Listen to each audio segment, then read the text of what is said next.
सुजन हो नमस्कार.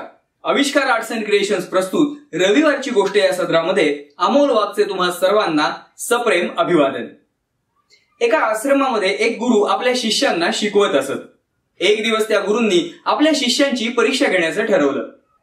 त्या गुरूंनी आपल्या शिष्यांना प्रत्येकी एक बांबूपासून बनवलेली एक टोपली दिली आणि त्यांना सांगितलं की ही टोपली घेऊन शेजारच्या नदीवरती जायचं. या टोपलीमध्ये पाणी भरून इथं परत यायचं आणि ते पाणी या झाडांना घालायचं.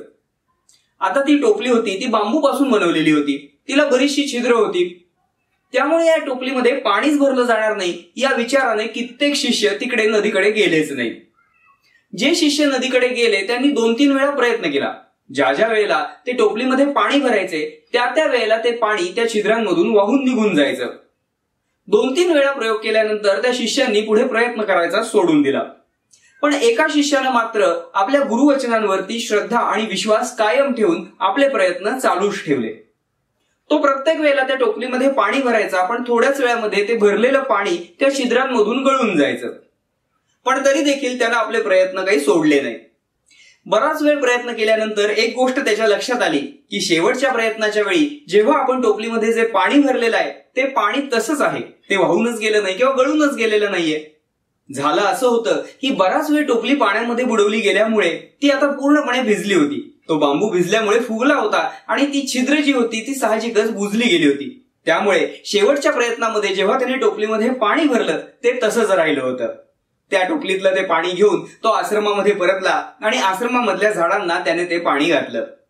गुरूंनी घेतलेल्या या परीक्षेमध्ये तो उत्तीर्ण झाला होता.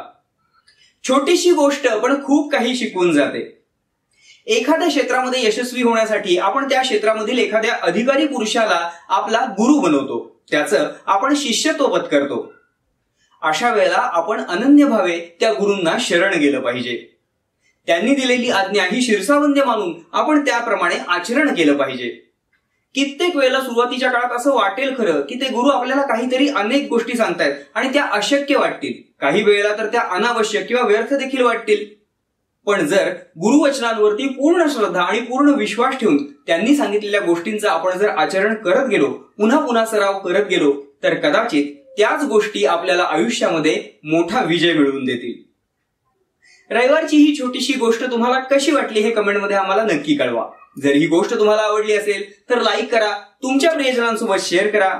या आणि अशा बोधप्रद प्रेरणादायी गोष्टींचा आनंद घेण्यासाठी आमच्या आविष्कार आर्ट्स अँड क्रिएशन्स या चॅनलला जरूर सबस्क्राईब करा.